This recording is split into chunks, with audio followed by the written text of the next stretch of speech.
You're listening to a Roddenberry podcast. This episode of Mission Log is sponsored by Green Chef.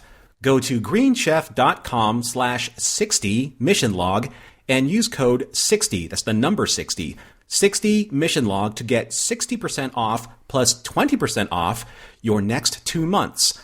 Green Chef is the #1 meal kit for eating well. greenchef.com/60 Mission Log and use code 60 Mission Log for plus 20% off your next 2 months. This episode is also sponsored by Rocket Money. Stop wasting money on things you don't use. Cancel your unwanted subscriptions by going to rocketmoney.com/missionlog. That's rocketmoney.com/missionlog, rocketmoney.com/missionlog. Mission Log, a Roddenberry Star Trek podcast, episode 515, Hunters.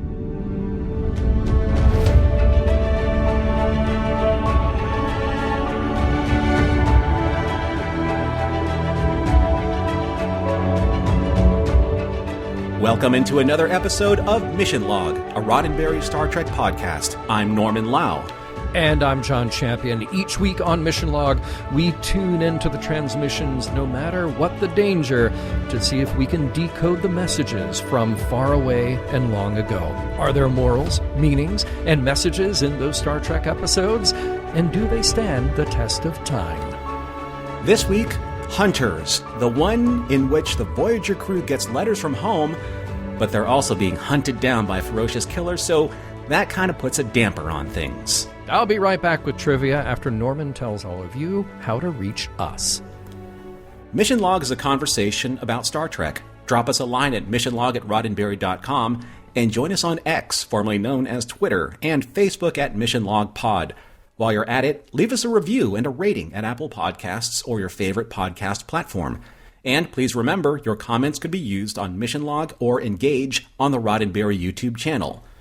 And now here's John Champion with this week's fresh kill. That is trivia. All right. It sounds so dangerous. All right. This week's episode, Hunters, was written by Jerry Taylor. You have to go back early in season 4 with Day of Honor for Jerry's most recent episode of Voyager, on which she gets the full writing credit. She's only got 2 more to go as we come up toward the end of Jerry's run as executive producer of the series. But don't worry, we will check in with Jerry's contributions again. This was directed by David Livingston. He's still the man to beat with the most Star Trek credits to his name. Most recently, we discussed his directing work for Scientific Method, and he will be back again very shortly for Voyager's continued journey through the Delta Quadrant. Hey, we have that relay station model, and, well, we've seen variations on this before. Go back to one version in the pilot episode, and who can forget the station that appeared in, what was the episode? Cold Fire! And rather than exploding it, we get a pretty impressive CG implosion of this model. Don't worry, the physical one survived. And let's meet our guest stars, 2 of note here. Welcome back to Tiny Ron. We just saw him last week in Message in a Bottle as a Hirogen, and we get a lot more of him this week. He is joined by another Hirogen played as a subordinate by Roger Morrissey. And he's a good pairing for Tiny Ron because Roger comes in at 7 foot 4 inches, making our Hirogen pretty intimidating. He got his start in front of the camera in the 90s, and this role is pretty early on in his career. Owing not a small part to his size, Roger has had numerous appearances in horror movies, in fact, no fewer than 3 times with director Rob Zombie. You've caught him perhaps a couple of times on Buffy and Power Rangers, but this so far is his only appearance on Star Trek. Welcome to the Delta Quadrant. It's time to meet your new enemies. Good news, they're into finger painting.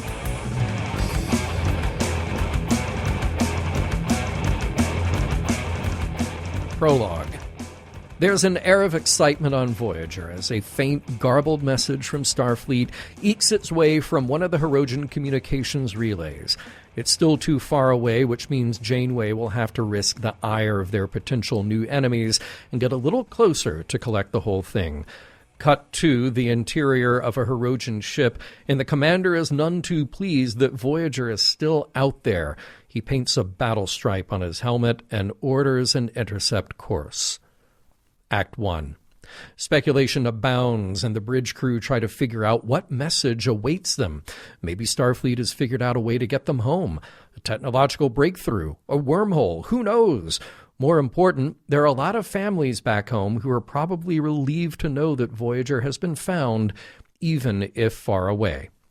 Even 7 of 9 is hard at work, much to the concern of the Doctor, using the astrometrics lab to try to decode any of the slowly incoming message. Voyager is then rocked by a gravimetric disturbance emanating from the relay station. It's still far away, though, and in the meantime, a derelict alien ship drifts into their path. There's one alien aboard, dead, and when his remains are beamed to sickbay, it appears to have been, well, filleted by something. 7 is familiar with the end result, having encountered members of a species who met the same unfortunate end, but she doesn't know who perpetrated it. The body, such as it is, will be returned to its ship as Voyager moves onward toward the relay. When they arrive, the station is very, very old, about 100,000 years. There's nobody aboard, and Harry Kim has picked up the source of those gravimetric eddies. The station is powered by a singularity, a tiny black hole. Very impressive, but Voyager will need to keep its distance. Janeway heads to astrometrics, where 7 should be having an easier time downloading the message. As it comes in, it quickly becomes clear that the message, many of them, aren't simply Starfleet orders. They are personal letters from home. Act 2. Those messages keep pouring in, some slower than others, and Neelix is given the task of delivering those to each intended crew person. At the same time, 7 uncovers an encrypted data stream, potentially containing maps, hiding within those messages, and she'll do her best to uncover that as well.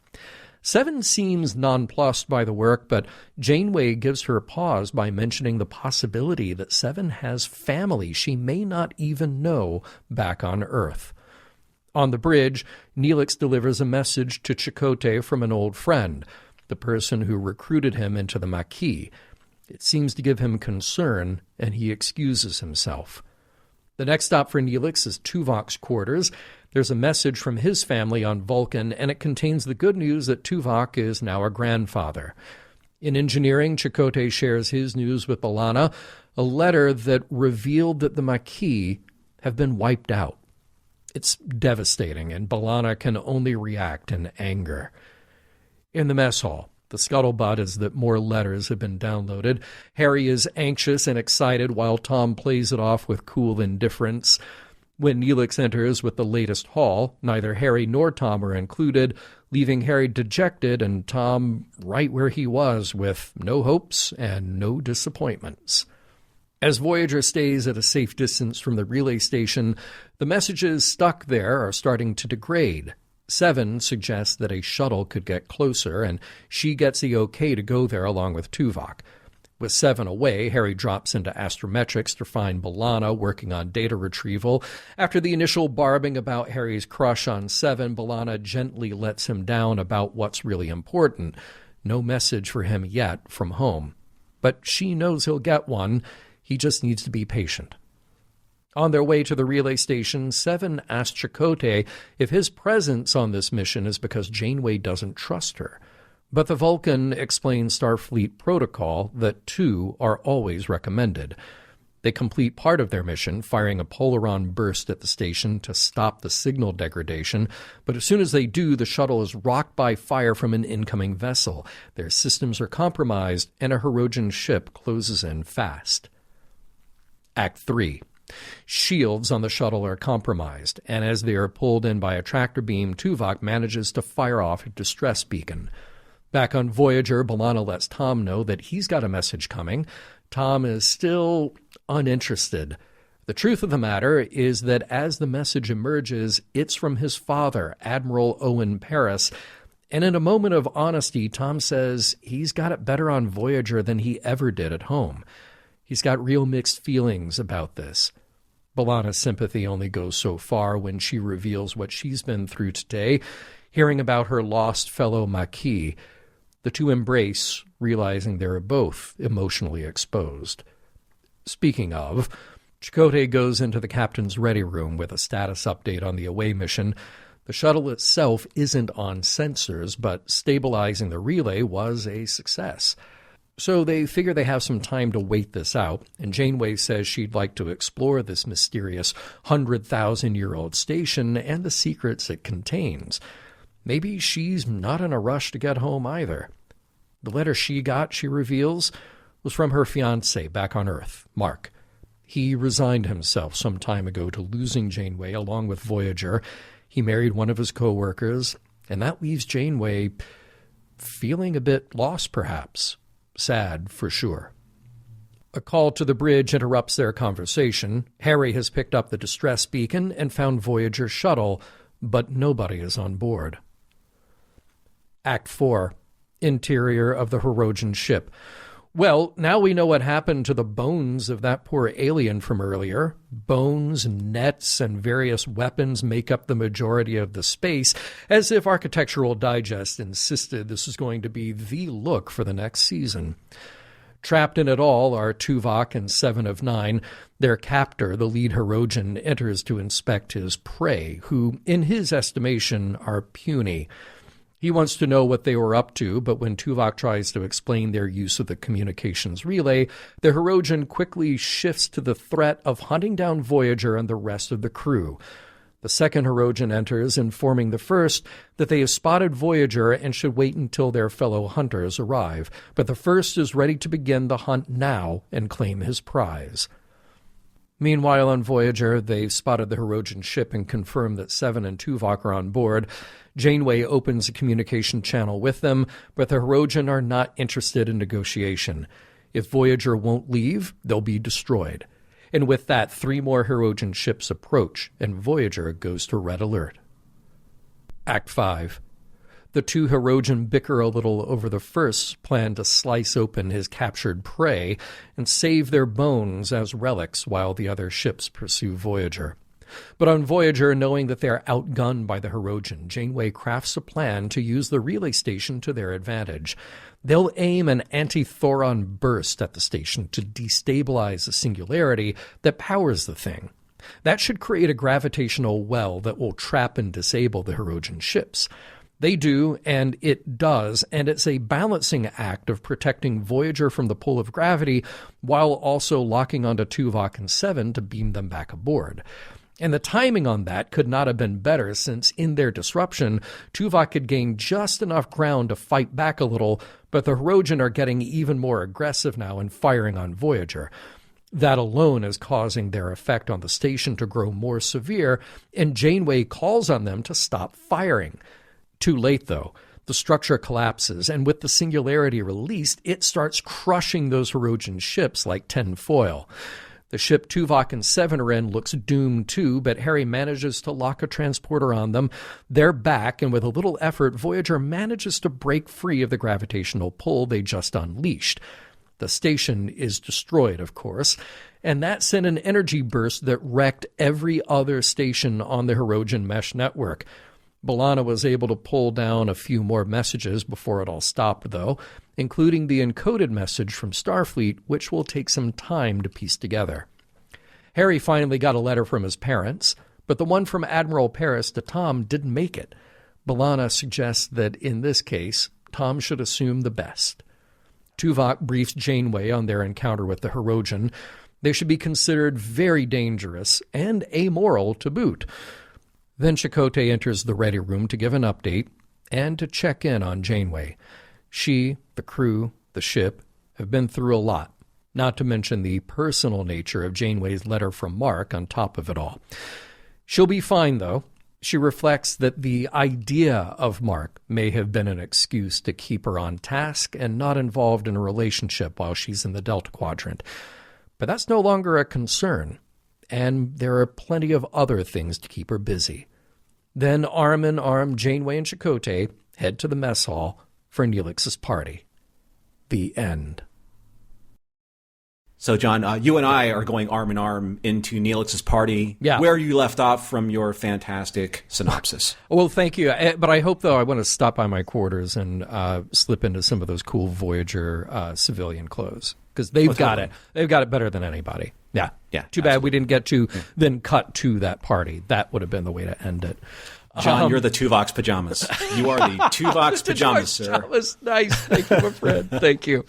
As we open, beautiful shots of space and those nebula. I mean, that looked fantastic, right? Yeah, I think that when Foundation came over in Year of Hell Part 1 and 2, you saw a marked difference, or you're seeing a marked difference in just the visual quality, the visual effects quality. It's really, really good. Yeah. Really like how we pick up directly from last week. And, we could beat this dead horse over and over again about whether it's better to have a serialized show or an episodic show. And obviously Voyager got the mandate to be episodic, but you have this overarching mission that is the show, and I like to see those things acknowledged from week to week. So there is a mandate, though, right, from Rick Berman that was supposed to be individual and not serialized? It seems like, that's something that we'll have to talk to our writer-producer friends about, because where exactly that came from, ultimately, whether it was UPN or if it was a decision that Rick made or some agreement thereof, it came down, and it came down hard. But then it seems like they got to loosen that up a bit at some point. And I'm glad they have. I like here. it. Yeah, I do too. Mm-hmm. Yeah. All right, look, I can't help myself. I'm going to point out funny technology issues in this episode, like static and slowly loading email. So bear with me. I know some of you probably don't want to hear it, but just bear with me. So first thing, yes, a garbled digital message wouldn't have static. Someone pointed that out to me a long time ago, and it stuck with me. But, okay, moving on, because there will be more funny technology observations as we go. So, judging by, the trophy skulls and the Hirogen armor designs, I think someone on staff was a pretty fairly large Predator fan. Yes. Because the aesthetic is so close to that IP, it's almost trademark infringement. Yeah. I mean, honestly. I know. Right? That was very close, but pretty cool, Yeah. I love Captain Obvious Tuvok here. Technology could get us home. Really, wow, what a bit of deductive reasoning, seeing as how Tuvok, last time I checked, you make your living on a spaceship. So, yes. Yeah. Yeah, I think technology could potentially get you home. Mm-hmm. It's that vaunted Vulcan logic. It is. Let's see. So when Chakotay said to Janeway that people back home, quote unquote, found some kind of resolution, do you think so? Lisa Clank wrote this. No, Jerry did. Jerry Taylor. I'm sorry, Jerry Taylor wrote this. Yeah. And so you think Jerry was going all the way back to season 2's resolutions and just throwing an Easter egg out to the crowd? I'm glad you brought it up. I'm pretty sure I put resolutions in my notes somewhere, too. Yeah. So, yeah. Okay. And, wow, 7 of 9 hasn't slept. Well, she hasn't regenerated in 58 hours. That's really interesting to illustrate how Borg she is compared to how human she is. And, yes, no wonder her erythrocytes are down, her red blood count, that would be. But she'd be anemic at that point. So, yeah. Well, I thought it was interesting that we're going down this arc with 7 because she said, and kind of snapped at the Doctor, she said this message is important to the captain. And she delivers it with a really interesting, different tone. Like she's not aloof about it. So I'm just wondering if this is kind of like the start of a different emotional arc for her. Oh, interesting. Yeah. I think it could be that. I also think that there's like the recognition of being in a pecking order. So even though the Borg are all one big collective, they're also taking orders and giving orders, even if the source of those orders might be from you still have to be the cog in that machine, right? So Janeway to her eyes would be Borg Queen-ish. Maybe. Maybe. Yeah. Interesting. Yeah. And of course, now we're sort of back to the Doctor's own smug ego. Not quite like last week where he kind of stepped up to the challenge. Now he's just ready to, get in his comments. Okay, but let's see here. Back to the technology thing. You can squeeze a whole holographic program down that pipe, but literally like text coming through is causing a problem here. Just beam the Doctor over to the station. That's my thing, because apparently you can send a hologram anywhere. Just do that. Hey, Doctor, we're going to beam you over, get the stuff, come back. See ya. See, I think that's the hardest thing, like being in the era that we're at with Voyager, even in the 90s, and kind of like extrapolating our technology today to what it should be in the next 400 years. They didn't future-proof, obviously. No. Right? Yeah. And how can you? But with with the original series and with the Next Generation, it was future-proofed up to a point. Yeah. Right? Yes. But now everything's moving so quickly.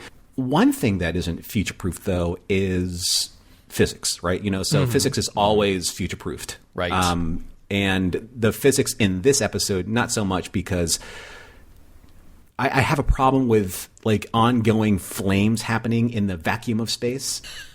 Look, Norman, I am certain that you saw Battlestar Galactica, the episode Fire in Space. So how dare you, sir? I rest my case.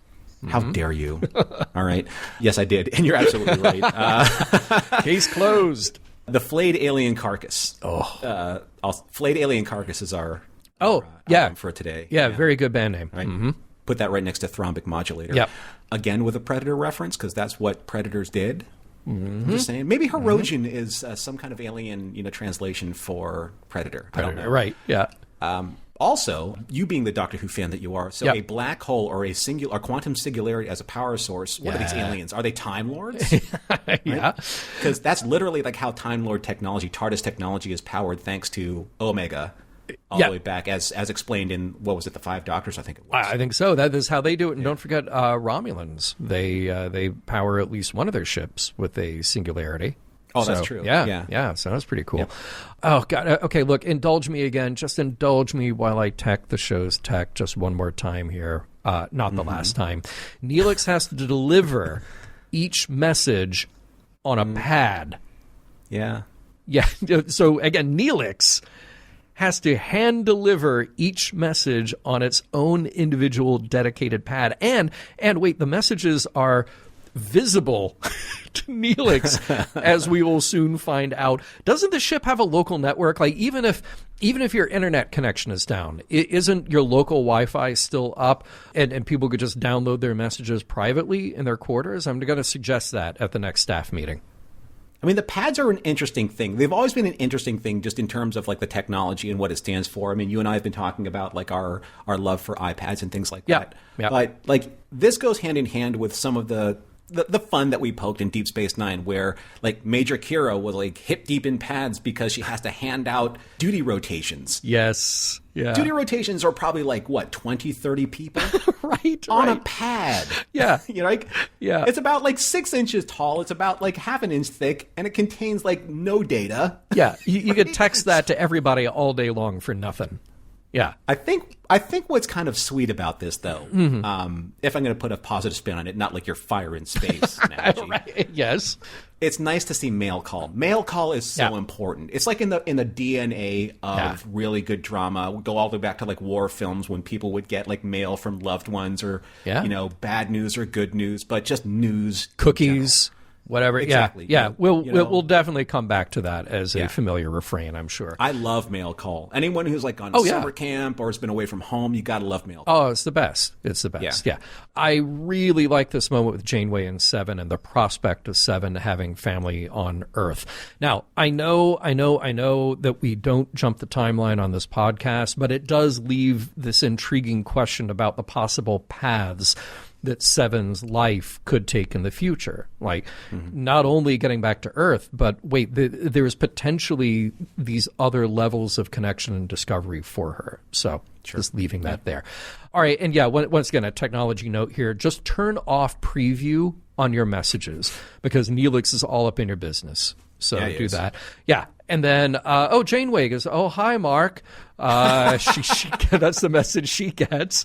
Come back to that in a moment. Voyager, the room. Welcome. Right. Very good callback to the Maquis, because it's not just a Maquis, it's something that has an earned emotional resonance, and also a good earned reaction from B'Elanna. I'm glad it wasn't one note. I'm glad that we come back to that later, too. How did a Maquis letter get into the Starfleet's mailbag? That's kind of like, I'm sure that there are ways of doing it, but you would think that Starfleet intelligence would be scrubbing communications for any kind of Maquis translation or transmission. And I'm just wondering if it's like, okay, so we hear that Voyager's back. Yeah. We can communicate with them. Chakotay and B'Elanna and maybe others are there. I'm going to risk everything to send them this message that all of our people have been slain by the Dominion. Well, You think it was worth the risk? Yeah, but I mean, I guess think of it this way. If the Maquis truly are completely wiped out, the Maquis are no longer a threat. And if this is an ex-Starfleet who was Maquis, that ex-Starfleet person, somebody without a home, may have reintegrated back to Federation space. So possibly, P.S. How's Seska? Yeah. Nice. Yeah. Hey, Ebolian. More Ebolians, please. Always love to see Ebolian in there. Mm-hmm. I love the mail call scene, but it almost seemed like Neelix didn't know some of these people. Yeah. He's been on board. He's just calling names. Yeah, well, we don't know him either. Yeah. I do like hearing Nicoletti's name. Like, Nicoletti, you're the one who turned down Tom Paris, but played clarinet. With Harry, so Ice Queen, you. I love it. Love it. That's funny. I do love the deflection that Tom was giving Harry about the letters. Yeah. Right. Something was up. But I thought that I have lots to say about Robbie's performance in this episode. Yeah. This is just one of those scenes. Also comes with payoff. So glad to catch all of that. Yeah. And then we cut to Astrometrics. B'Elanna. Like, give it a rest. Look, Harry's pathetic. We all know that. We all know that with the whole 7 of 9 thing. But listen, you're not making it better. Okay? So let's just zip it from now on, all right? Well, with all due respect, to Jerry, it's not that Harry's pathetic. The writing is. Yeah, that's right? Yeah. They don't know how to handle this at all, and give him a bit of dignity to walk out of this. And this is one of those situations where, if I'm going to level your critique here, it's you take kind of like the misappropriation of these resources in terms of minutes and production, and you put it into something that I think should have been more meaningful, and that's exploring more of the reaction of the crew. What that scene with Harry did nothing for nobody. Nope. Right? Not a thing.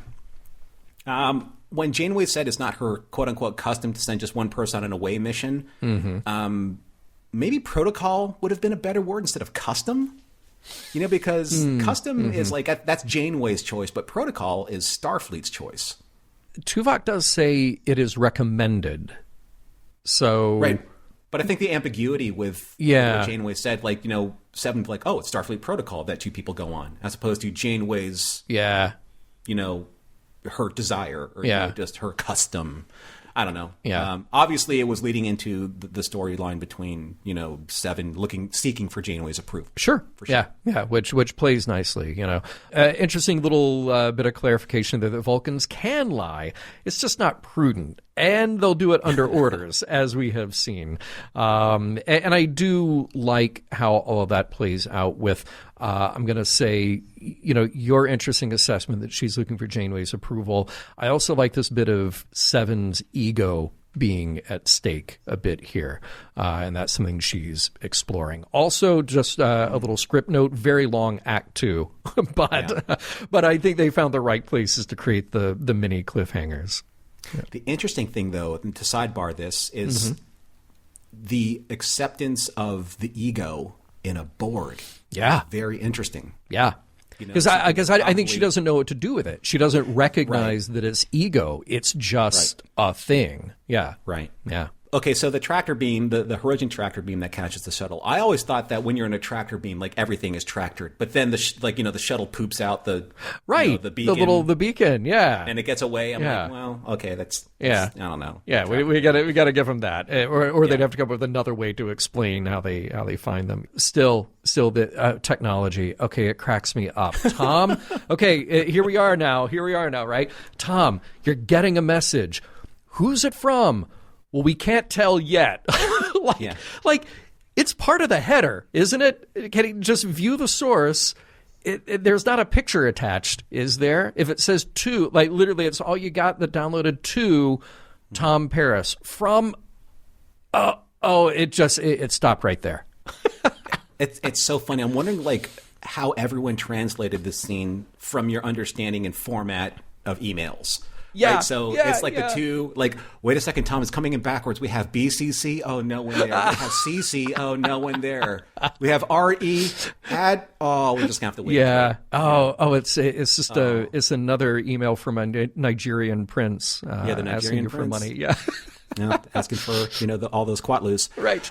I loved that scene. I loved Robbie's performance in that entire scene. Yeah. His relationship with Dadmiral. That's right. I'm coining that. Ooh, Dadmiral. I love it. Yeah. We have Badmiral. I'm not sure. I'm sure Dadmiral's popped up, but I'm owning it for this one. Yeah, for sure. And I love the shift we get in that scene because there's Tom's inner turmoil, and then there's B'Elanna's news and the reconciliation that they have to find with each other for that. All of it played very nicely. Yeah. Like, it might be a little too neat for such a short scene, but it was all, I think, handled very well. And then followed by an outstanding scene with Janeway and Chakotay. Yeah. Kate is really good at the quiet moments, the nuanced moments, where you're just reading her face, i.e. Janeway's face. It's really, really quite extraordinary how good she is in those moments. Mm-hmm. Going back to the Hirogen ship, the aesthetic, the decor, nets, bones, weapons. Again, someone in the production department really loved Predator. There's really strong design choices there. Yes. I love those Hirogen Bane masks that they're wearing. Very interesting look. And I'm already much more interested in them than I ever was the Kazon. I think that this is going to get that out one of those occasions, though, when you have such extreme downlighting, spotlighting, it can be tricky lighting that set. Because in complete honesty, I thought it made the Hirogen armor look rubbery and plasticky. It did. I thought that was a bad lighting choice because it looked a little low budget. Now, I think if it was a little bit more obscure and left things a little bit more to the imagination, I think the Hirogens would have been a little bit more intimidating. So I agree with you. I think it would have been effective had you stepped down the camera just a little bit and kept them a little darker, a little more mysterious. Yeah. But you also got some really good shots when finally you do get light on Seven and on Tuvok, at making them stand out. It makes it like very uncomfortable, which I thought was effective. So yeah, it's a little tricky today. I think the Hirogen, obviously that armor would look very different if you were doing it now than back then. Yeah. I wonder how long the Hirogen can last, though. As a species, if their only mode of interaction is hunting and fighting. Like, who builds ships? We don't know. Those relay stations are 100,000 years old. We don't know if Hirogen built them. Did they just take them over from somebody else? Because they seem, it's like the Mirror Universe. They just like to kill anything in their path. Yeah. Kazon, maybe. They're like, maybe they're wannabe Hirogen. They're not quite good enough in so many ways. Hirogens, 4,000 Ketriks. Nice to see an alien species with their own units of measurement. We don't get that all the time. Did Kellicams pop into your head? Absolutely, Kellicams popped into my head.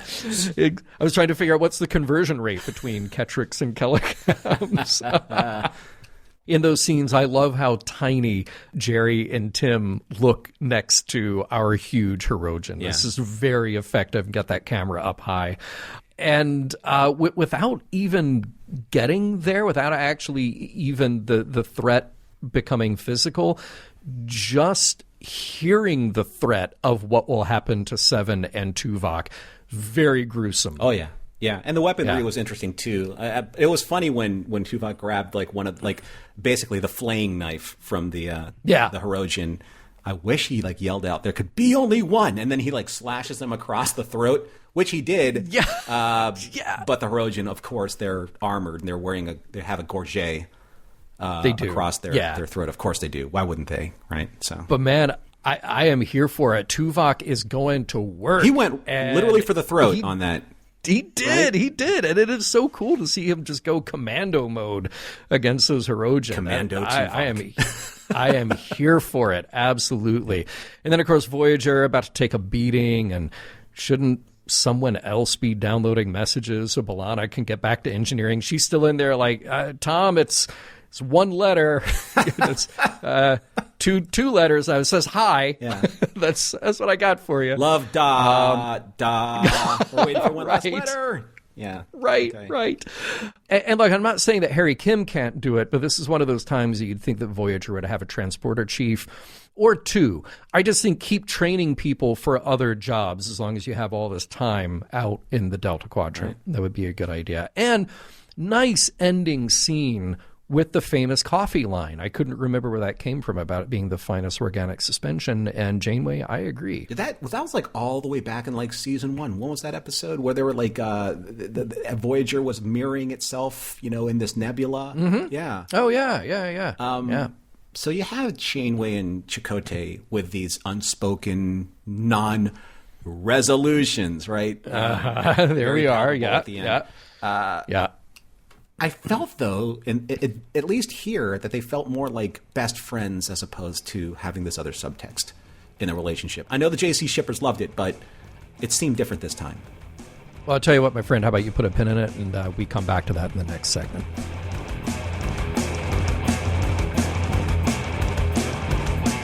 When everyone is done with their pads, please return them to Neelix. No fair hanging onto them and playing Dig Dug walking down the corridor.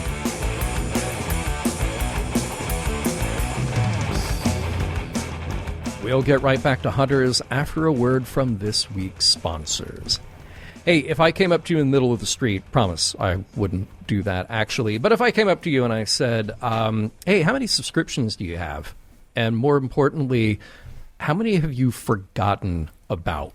Would you even be able to answer that with any reasonable accuracy? Norman would say, how many subscriptions do you have right now? Tell me right now. How many you got? You're going to be stuck, right? 47. That's the magic number. That's the magic number. Yeah. Right. No, but honestly, I wouldn't know. Like, I really don't. Yeah, you wouldn't know. And the problem is the more of those that you don't know about, the more of those that you forget about, that's just like money flying right out of your account because you have no idea where it's going. Well, I know where it's going. It's going to all these subscriptions that you've forgotten about. So think about it. You've got streaming services, you got fitness apps, you have delivery services, you have parenting apps. I mean, so many of these. I'm guilty of this. I have had premium delivery services for like not just food, but like retail establishments. I have multiple of those going that I forgot about, even though I set a reminder and I still forgot about it. And then I found two simultaneous streaming services, both subscribed to at my parents' house. They didn't know that they had two of the same one going at the same time. So yes, that's where Rocket Money comes in to help you find the subscriptions that you're spending money on. And let me tell you, that will really open your eyes. And then you get to cancel the ones that you don't want anymore. I mean, in today's streaming world with all these different apps that are accessible on so many different platforms, sometimes there are redundancies when you want to sign in somewhere and you don't remember your password or your email, then you want to create a new account. But the thing is that your credit card or your banking information is still the same. So now you have these duplicate accounts.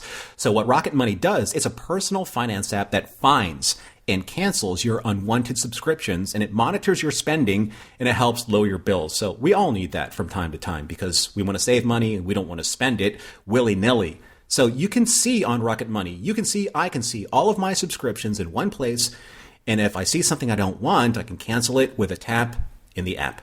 I never have to get on the phone with customer service, and it helps expedite the process because the sooner you save money, the better it is for You, me, all of us. They'll even try to get you a refund for the last couple of months of wasted money, and they'll try and negotiate to lower your bills for you by up to 20%. Incredible. That's really good savings on top of the things that you're just canceling, so you don't have to spend more money or waste more money. All you have to do, take a picture of your bill, and Rocket Money takes care of the rest. It's that easy, and the numbers always shock me. Rocket Money has over 5 million users and has helped those users save an average people of $720 a year. Think what you could do with that. That's over $500 million in canceled subscriptions. So listen, stop wasting money on the things that you don't use. Cancel your unwanted subscriptions by going to rocketmoney.com/missionlog. That's rocketmoney.com/missionlog, rocketmoney.com/missionlog. Now, Norman, if you or anybody else are familiar enough with what we do here on Mission Log and what I like to talk about on Mission Log, well, yeah, we talk about Star Trek a lot. Easily every third show, I go off on a tangent about food, and that's why I'm glad that we get to welcome Green Chef to Mission Log as a sponsor. We're very excited because Green Chef is now owned by HelloFresh, and with a wider array of meal plans to choose from. There's something for everyone. Now, I love switching between the brands, and now our listeners can enjoy both brands at a discount with us. That's awesome. Yes, we have talked glowingly about HelloFresh. This just expands your options, expands your palate a bit, and Green Chef makes eating well easy with plans that fit every lifestyle. Whether you're keto or paleo or vegan, vegetarian, gluten-free, or just looking to eat more balanced meals, Green Chef offers a range of recipes to suit your preferences. By the way, I'm still waiting for my box to come. We'll have it very soon. I opted for the Mediterranean diet plan, and it looks very good. A lot of fresh veggies. Really looking forward to that. One of the things that we love about this plan are the health benefits that go along with the food. So Green Chef delivers whole food for your whole body. They're committed to providing a holistic approach to nutrition by offering meals that contribute to the overall well-being of your entire body. That's really important when you think about it. We have to be more conscious about what we put in our bodies just as much as they prepare the food.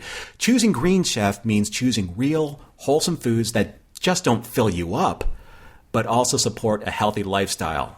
It's more than just satisfying hunger. It's about feeling good with every bite. And at the beginning of this new year, we're on these programs to do the right things, to eat right, to feel better, to do the right things for our body. This is that one step.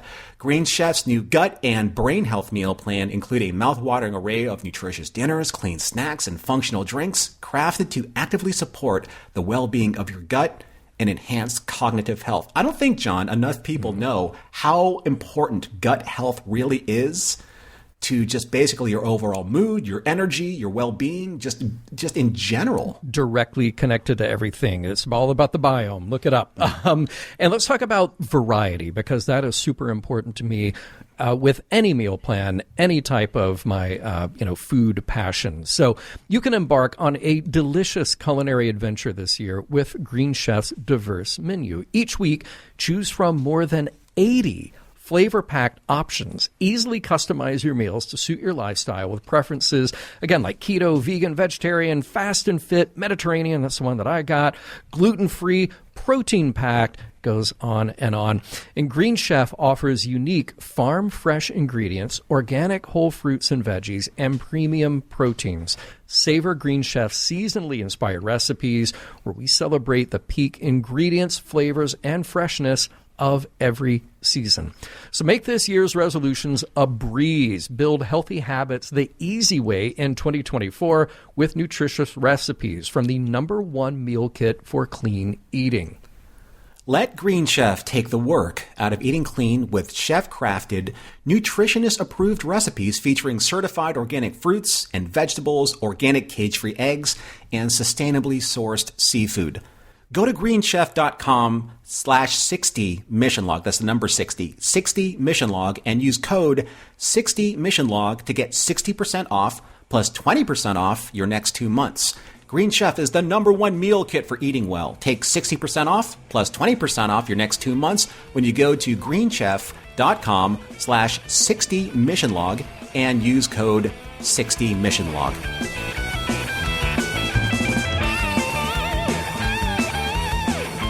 Let's talk a little more about Tom Paris and maybe Tom and B'Elanna. You mentioned it in the last segment about how you really pinpointed Robbie's performance as being quite good in this, and I liked it quite a bit too.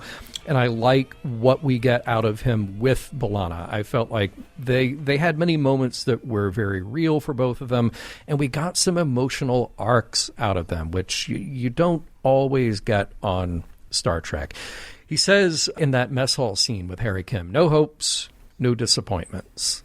Mm-hmm. And that's this like really sad, disconnected way of looking at one's life. Now, also, I think there is some truth to it for him. That is his emotional barrier, if you will, to prevent himself from feeling hurt with what he assumes is going to be a message that will not lift his spirits.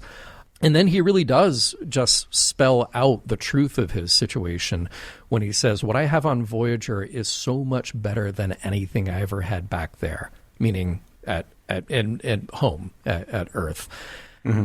And I really love that moment. You know, we've talked about how characters on Star Trek, there's this pervasive theme about friends being the family that you choose, and these crews coming together to be families together, which sounds very nice. But then you think, well, but is there a cost? Are these people who maybe are suffering some emotional damage from families that didn't support them? They didn't feel loved by. And I think Tom is one of the very few characters that we've actually been able to explore that with any precision. You know, we got that from Spock for sure, but we just kind of touched on it like, oh, his dad's not the nicest guy in the world. And then we moved on a bit because, of course, Amanda was much more loving. But that here's Tom just like stuck in this place emotionally with a father that he feels doesn't care for him.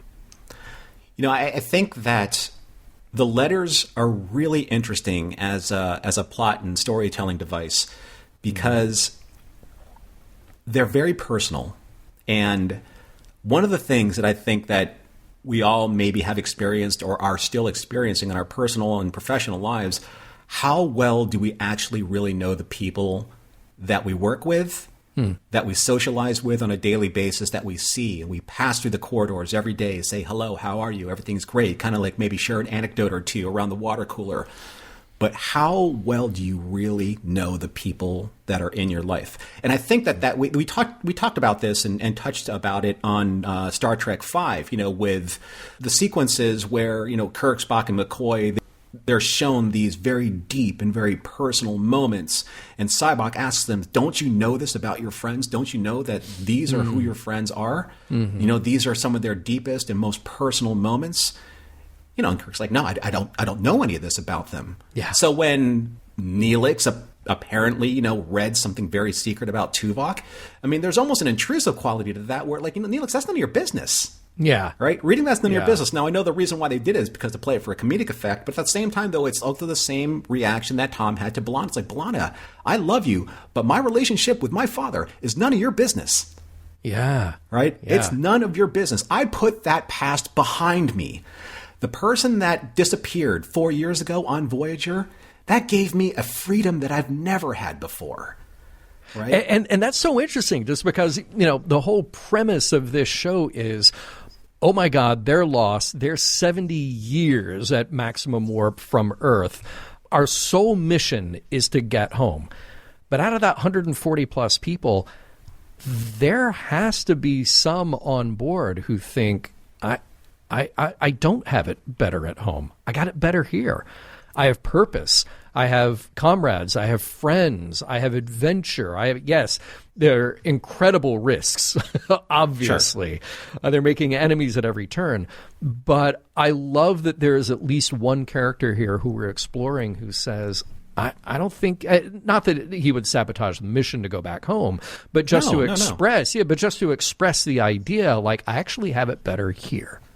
Right. Yeah. And that's, I love that that's a reality for him and for some people because no hopes, no disappointments. Sure, that sounds cold and callous and maybe a little cynical. But is that necessarily a bad thing? Right? When you really think about it, right? Hope is like any belief system. It's simply that. It's an intangible, right? At times, we surrender the entirety of our emotional selves into hope, that maybe we rely on it too much.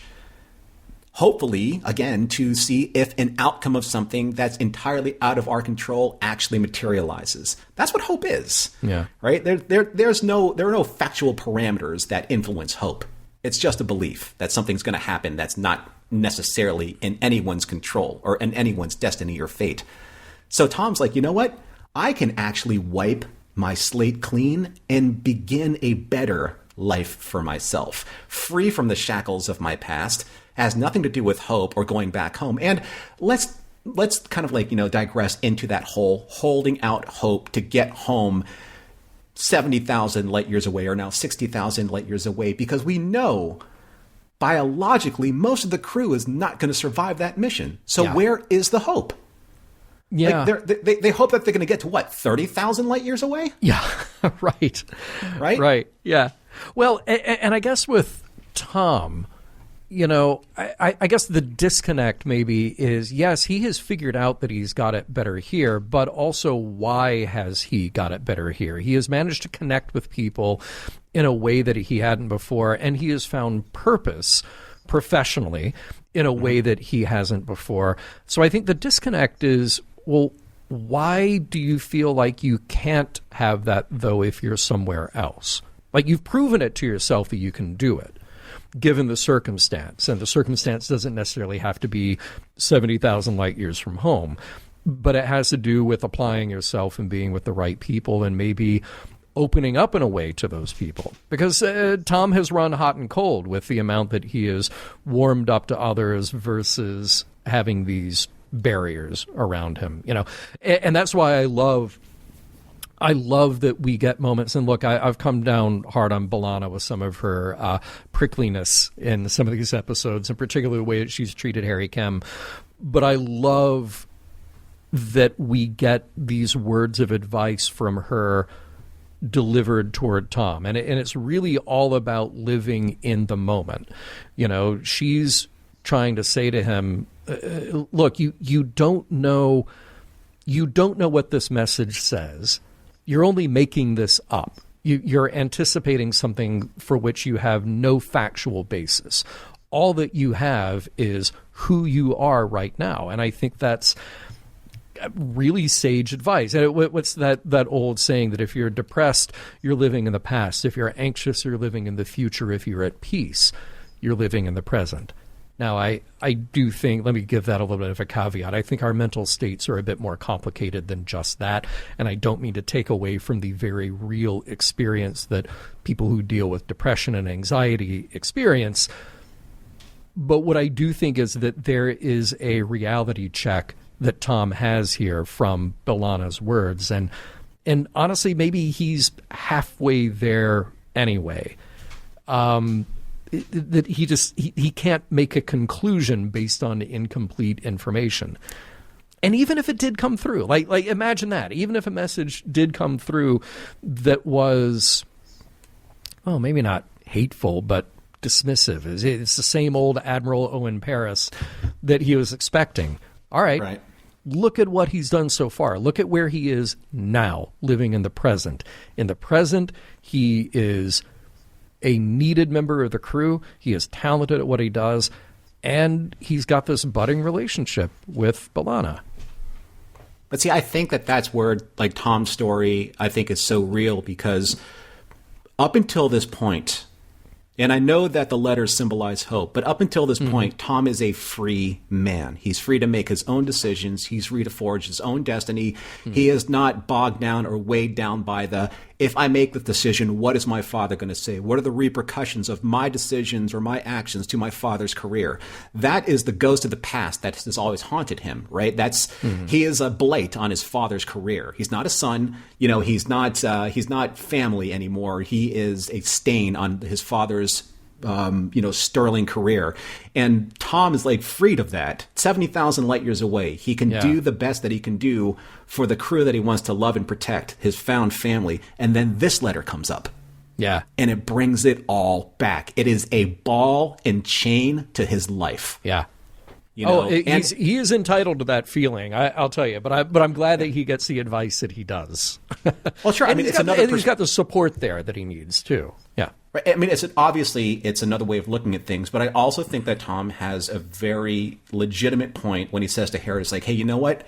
If you don't set your hopes up to be dashed, no harm, no foul. You don't get hurt. Right? Yeah. It's not necessarily a bad thing to have. It's a reality check because Harry is a little more pie in the sky. But it's a little unrealistic. Like, oh my gosh, like, gee, golly willikers, like, I'm going to get something for my family and everything's going to be hunky dory, except that you're 60,000 light years away still. But then if you decide, and I don't think that Tom expresses that all the time, but if you don't have hopes, he's playing this moment where he's kind of being the tough, emotionless, he doesn't care, whatever, but he does have hopes, though. Like he is a guy who hopes that his relationship with B'Elanna will grow and continue to play out. He's somebody who hopes that even if he doesn't really care about getting home, the mission of the ship and those other people are to get home. And I think he cares about them. So if he truly felt like, oh, I'll just walk around under the pretense of having no hopes, well then, how does he know when he's lived up to any of those? How does he know when he's, without a hope there, then what goals, what dreams does he sort of forfeit if he's not allowing himself to have some desire or belief beyond just the moment? Well, I'm glad you brought up those in the same category, hopes and goals and dreams, because I do have something to say about that later on. Okay. All right. In the wrap up. But here's something that I wanted to pivot to when it comes to Chakotay's letter and B'Elanna's response to the Maquis. So do you think that this letter was placed in such a way in the context of this episode that basically it gives the finality to the end of the Maquis storyline in Voyager? It's just like, that's it. We're done with the Maquis. We don't have to reference this anymore because they've been crushed by the Dominion over there in Deep Space Nine in the in our sister series. Yeah. And then that's it. We're done. Yeah, that's an interesting question because from a production point of view, you could say that like, oh, we gave it finality, therefore we're done with it. But we've barely explored anything about the Maquis since season 1, and even then just for a minute. Every now and then something would come out, there'd be a mention, but really it's of no substance. Now not only are we bringing it up, but we're actually giving it substance, and we're reminding the audience that at least these two central characters, and presumably others who are on the ship who we're not seeing, have this emotional tie to their life in the Maquis, and it really defines part of who they are. So I kind of wondered the same thing. Like, are we just bringing it up to be done with it? Because if we are, we're bringing it up in a way that actually gives it a lot of emotional resonance. Sure. I kind of hope that we're not completely done with it here, because we did just get some really strong moments out of Chakotay and B'Elanna by revisiting that. I guess it really depends on, what does the Maquis mean out there anymore? Like, it was something that if they returned and made it back and they were still alive and they made it back to the Alpha Quadrant, would they just rejoin their Maquis cell, which has, they've moved on. Like, these people would have moved on. They would have had lives of their own, et cetera, et cetera, et cetera. So that the interesting thing about these letters is, like, it's a snapshot in time where time is no longer relative to the lives that are being led by the people that were left behind and the lives that are being led by the people on Voyager. Because obviously time, space, and distance are going to change how they move, in concert with each other. It's the relativity theory. Yeah. So again, it's like, I understand that, you can warp speed and you can do all the stuff that breaks all of Einstein's theories of relativity, that everyone's going to be aging at the same rate, no matter how far away from Earth that you actually go. Right. But even so, 60,000 light years is still a lot of time. what is the hope of the people on Voyager returning to their families in their lifetime? Right. Well, and that's what's so interesting, because no matter how you slice it, whether they're Maquis or not, it's just people stuck on a ship. There has to be a bit of an identity crisis that goes along with it, you know? Yeah. From the beginning, Janeway says, we're still Starfleet. Okay, yeah, you can say that all day long, but what does that actually mean when there is no Starfleet anywhere near you? Now we have the pretense of at least we have a little bit of connection, communication. They know we're here. We know they're there. That's fine. But say that hadn't happened. Okay, complicate that even further by people who were on the outs with the Federation when they had chosen to be Maquis. When they got back home, okay, there is the relief of getting back home, but there's also the worry that, well, maybe we don't have a place to belong, or maybe we're going to be treated as criminals. What do? I come back to Earth and then immediately hop on another ship to take me back into what is presumed Maquis territory. Well, now this bit of news pulls the carpet out from underneath all of that. So who are they when they... Are these Maquis crew members still going to have Maquis pins on their uniforms? Because there's no more Maquis. Yeah, like if they roll up into Starfleet, all of a sudden it's like, well, we've survived and we've served Voyager like honorably and with distinction, but now you go to jail? Yeah, right. Right. Yeah. So, or you get tried at least, for the crimes that you were against when you're Maquis. But again, that's a far different, larger discussion. I do want to talk about, though, something that I thought would have been really interesting to have seen in this episode. Mm-hmm. And I think that this is where, take all of the shenanigans that was going on with Harry and B'Elanna, and hey, here to see 7 of 9 because let's just beat that funny dead horse into the ground. Yeah. Take that time as a writer and write something, I thought, and maybe put something or interject something that had a little bit more emotional weight. And this was, give Janeway a stack of pads to crew members who didn't make it. Oh, wow. Right? That would be heavy. Neelix said that Neelix goes, puts it on her desk and says, what are these? I'm like, they're not with us anymore, but their families didn't know that. Ooh. Yeah. Right, and then she maybe is sitting there writing letters, or those letters that she didn't want to send. Now she has to send because those families reached out. Right, and that's something that I think that this era of Star Trek pre 9/11 never really embraced, and that's that really difficult, emotional, traumatic catharsis, from that you need to sell an emotional story like this. Yeah. I mean, I understand that Janeway had her shift, with her relationship with Mark, and I'm sure that was devastating to her personally. But I know that, every series has those moments where the captain has to deal with crew members who died under their command. Like Pike said, I am tired of, being responsible for who lives and who dies. And I think that that's a moment where, letters that can't continue, letters that don't reach their family members would have been incredibly powerful to see.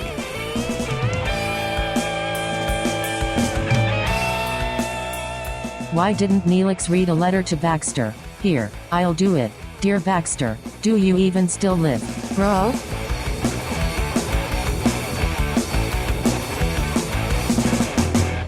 All right, we have survived the Hunters, and we are on our way to the end of the show here to figure out the morals, meanings, messages. But first, a little pit stop to ask each other if the episode holds up. So, Norman, does Hunters, in your estimation, hold up? I was thinking about the title. We haven't played the title game in a while. And obviously, the Herodian Hunters were literally the Hunters in this episode. Yep. But do you think the title is applicable to Hunters of Hope or Hunters of what those letters stood for? Hunters of, peace or trying to find some kind of resolution to their lives? I like that. I like that a lot because there is, again, an urgency to the mission to get those letters. That is the all-important thing. right now for the crew of Voyager, even before they know about the interesting mechanics of the relay station, before they know anything about the Herodian. It's just like this desperation to get a taste of home, and they will hunt it down to get to it, even if it means endangering the ship. Yeah. So yeah, I like that. Okay, I like cool. that a lot. You know, I mean, aside from seeing more character development, which I think was really well done in this episode, I think if we saw more of that and maybe less time spent on the Herodian, which I think could have been cut by half, because, you know, we saw the enemies that were made in Message in a Bottle. We saw that Seven attacked one of them, you know, in a way. So we know that the Herodian are coming. And it's not that they're unidentified because they actually identified themselves on screen in Message in a Bottle. So I think that if you just took away some of the Predator type stuff and maybe added a little bit more like emotional development with the characters with these letters, I think that this episode would have been really excellent. I think it's a good episode. And I think this episode's a good reminder of why Voyager works as a series. You have this ship and you have this crew that's kept afloat by holding out hope. And having that hope dashed right before their eyes, right to the point where all hope is lost, then it gets rekindled, and then the cycle repeats itself. So I think that in doing so and seeing that wash, rinse, and repeat cycle of hope, I think that allows us to empathize with the characters when they kind of their expectations rise and fall. And we see that because as human beings, that exact same dynamic has happened to us. Now, you can only tease the audience with this kind of an ask so many times before the audience becomes calloused with it. You know, it's like, oh, of course, this is going to happen because we've seen this happen so many episodes ago. But I think this episode walks a really good tightrope between asking too much and not delivering enough, because with that letter, adding the letter dynamic and adding the tangible hope that's there changes the paradigm of hopelessness into something that actually gives the characters something emotional to anchor themselves to. And I think that's important. I also like that that Starfleet knows that they're alive. You know, that there's this new dynamic in the background, and they're trying to reconcile how to get Voyager back, but also the families and the loved ones, you know, from the crew. They actually can go to Starfleet and say, what are you doing about it? No longer are they lost. No longer is there this unknown or this, you know, this a grave with like, you know, with no one inside of it. You know, there's actually people that are there that are stranded, and how do you get them back home? I really like that there are these elements in this episode. I just wish that they had more of an emotional impact for me. And I think that, again, dealing with Janeway, dealing with the possibility that she could never actually deliver those letters to her fallen crewmen would have just, I think it would have made it just a little bit more emotionally connective and put more weight on her as a commander and what she's suffered because of a situation that is out of her control. And that's the thing about hope. It's like, it's not in your control. Yeah. Right? It's just, it's a manifestation of a belief that you can control something that you can't. And I think that for her, that would have been a really good reality check. You know, it's interesting, as you were saying that, I wondered if there was any point in the development of this episode that they felt like, you know, we could just go really out of left field here and do an episode that is tonally so different and not have any bad guy alien of the week, not have any action adventure plot at all, and just do the story about these people getting letters. You know, like MASH would do shows like that sometimes. Totally, yeah. Right? Yeah, yep. And I wonder if that was ever a gleam in these producers' eyes to think we could just do something that sits singularly on its own and feels very different, but that's okay because it gives us this spotlight on the emotional lives of the characters. You know? I mean, think about, like, they cut away from Tuvok's reaction to what his son has just experienced too quickly. A huge point. Yes, like in a Vulcan male's, like his first Pon farr, like in his marriage, you know, like that's important. And like, how does that sit with Tuvok? Right. Like, obviously, Tuvok was kind of like Tom with Neelix. He's like, he was being a little aloof. He was being a little distant. He's like, I'll get to it when I get to it. But that something that's significant is going to affect him. Even as a Vulcan, that's important. And they didn't go that extra mile in this episode to really dig deep into why. And who would he talk to about it? Janeway? Right. Seven? Right. That would have been interesting. Yeah. Well, the fun part about this part of our show, and asking ourselves a question, does it hold up? We kind of get to make our own rules for what that means. Does it hold up from, in our estimation, storytelling or character-wise or whatever. We get to bring our own baggage and our own criteria for that.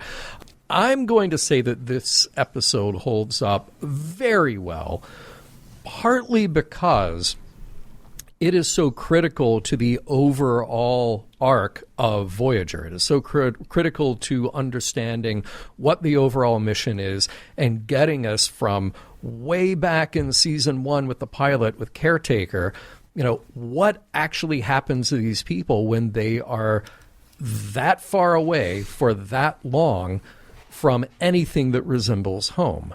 So even if this episode has some flaws in it, which I'll get into in just a moment, I think it's one of those critical episodes in terms of does it hold up, because it really helps to complete the story. And it helps you to complete your understanding of who the characters are at this point. So I think it's very strong on that, and I can't help but say that it holds up for me in that way. And it's kind of nice to see an episode that is a direct sequel to another episode, to Message in a Bottle. It's a nice transition to come from the comedy of that one and that final emotional note, which is a bit of a tease for what we get here. And what we get here drives home that poignancy and then ramps it up with, some tension and action, which we can talk about. Now, look, I had fun making fun of the tech in this episode, but Norman, very much to your point that you made earlier on, let me tell you now that I wouldn't have this any other way. So everybody can relax. They perfectly captured that feeling of all those wartime movies where mail call is the emotional highlight of the day for the GIs who are separated from their families, and I love it. I can absolutely allow my suspension of disbelief to take me there because dramatically it works so well. Each character, they're given truly solid moments, and this is the kind of episode I've been waiting for. Even Seven, who has no connection to Earth, so she thinks, gets her moment here. And then Tuvok, who is so unemotional about it all. I agree with you, Norman. We should have lingered there a little bit longer. But he still clearly has this bond with his family, and that's beautiful to see and at least imagine the rest of it. And it's moments like that that, for me, really put Tuvok second only to Spock in terms of depth that we've really gotten a bond out of an alien character. Just feel like that's in the finest tradition of Star Trek. Now, look, we didn't talk too much about the shipping going on here, the Janeway Chakotay story, which I think is very interesting to see that we have revisited that kind of askew. But I really like those moments that they get, because they give a little more resonance not only to what's happening here, but to what we saw back in Resolutions. Because it really reveals that there was a bit of Janeway's psychology that was struggling with her feelings for Mark versus the reality of her situation here in the Delta Quadrant. And as much as maybe we've talked in the past about Janeway's perceived perfection, she's the character who can do no wrong, this is just one of those moments in her life where maybe no answer is the perfect one. No, what should she pursue? What should she have done? Is it wrong or right to hold on to, here's a word again, that hope? There's just no good answer to that. And I really like that Jerry Taylor took the helm on this one, because it felt like those moments of promise and many more that were really grounded in character notes from early on. It felt like a lot of those had gotten forgotten for a couple of seasons, and now we get them back. And that feels very good to me. No, it's interesting, John, that both you and I have brought up independently resolutions, as a reference point. That episode is more important, I think, to this series than I think a lot of people realize. It's easy to dismiss when it's on its own. Mm-hmm. But then you come back to this. Because it's got such an interesting ending with them just kind of deciding, like, well, we're just coworkers now. But then you come back to this and you realize, well, wait a minute. Here's all the emotional life that was happening that we didn't see. Mm-hmm. I hate that it took us that long to get here, because I wish that those little moments, and not just for them, but for all of these characters, had been sprinkled throughout. Yeah.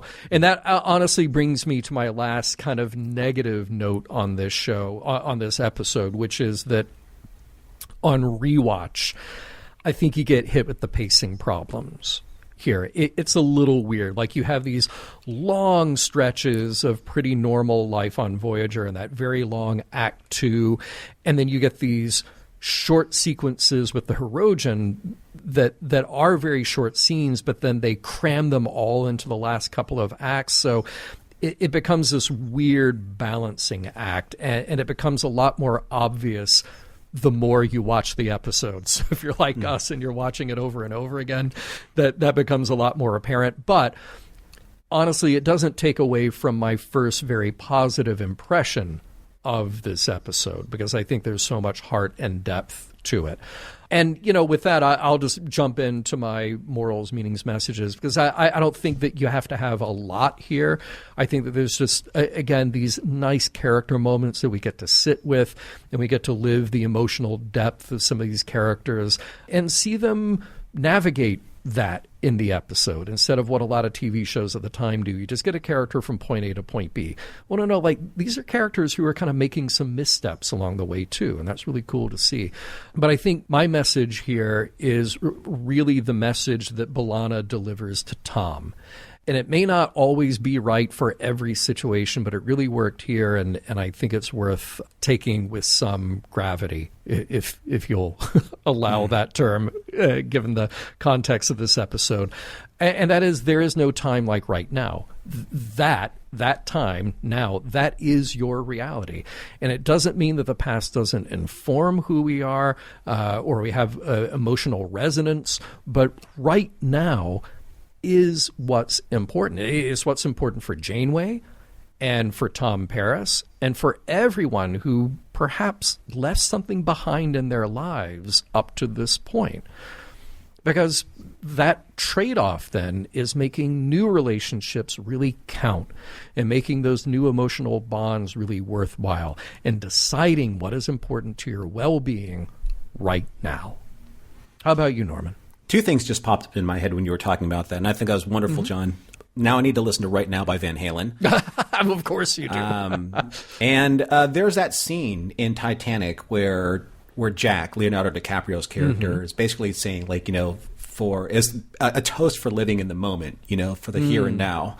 Mm-hmm. And I think that's really important, because that's what hope may manipulate. And that's where I found like a moral meaning or message. And I think it's more of just a message that you look at hope as faith or hope as a goal.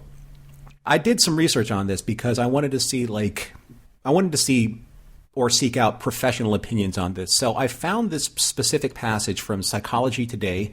It was posted July 25th, 2018 from the blog Evolution of the Self by Leon F. Seltzer, PhD, who holds doctorates in both English and psychology. His article is titled 7 Downsides of Hope. There's good hope and bad hope. Here's how it can be harmful and sabotage you. Wow. Okay. Now, it's the 7th downside that I found of particular relevance to this episode and perhaps to Voyager as a series as well. Point 7. Hope can set us up for hopelessness. Quote, when hope is defeated, and possibly repeatedly defeated, it's vulnerable to be replaced by hopelessness or downright despair, which means the complete absence of hope. And once hope weakens or vanishes, it's all the harder to take action that could be effective in helping you reach your goals. On the contrary, if you proceed in your endeavors without hope, independently striving to accomplish whatever objectives you set for yourself, you'll be taking full responsibility for your future. And regardless of whether you succeed or fail, you'll be able to attest to and maybe even congratulate yourself for all the industry, zeal, and perseverance you put into your attempts. That's finally far more informative than the helplessly depending on providence to enable you to overcome personal obstacles. Though putting your trust in hope can be extremely tempting, diligently applying yourself to what you most care about is a much more reliable way to prosper in life. End quote.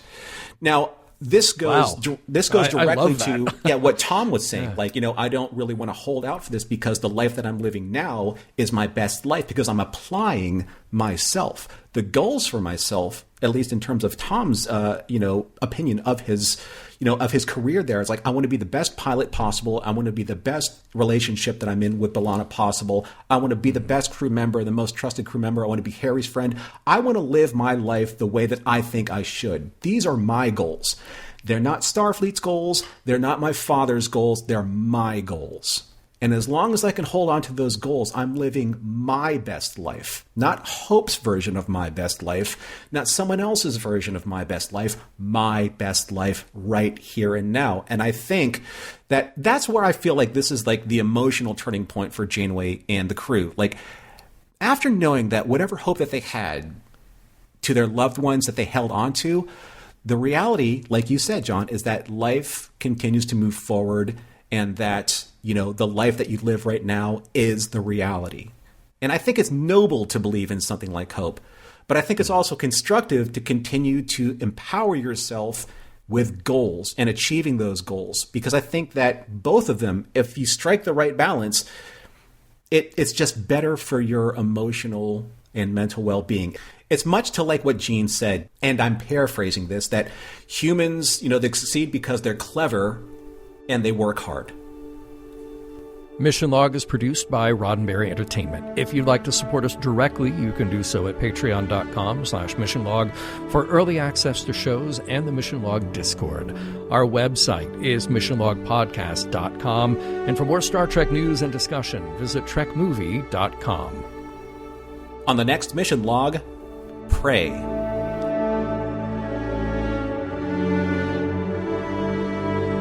Some of the music for Mission Log provided by Warp 11, online at warp11.com.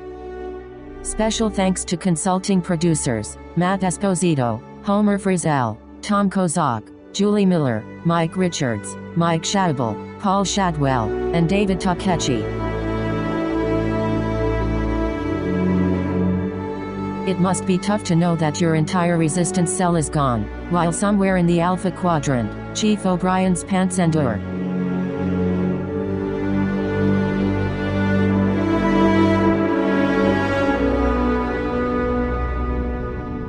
End transmission.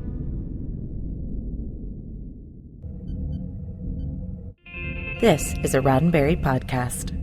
For more great podcasts, visit podcast.roddenberry.com.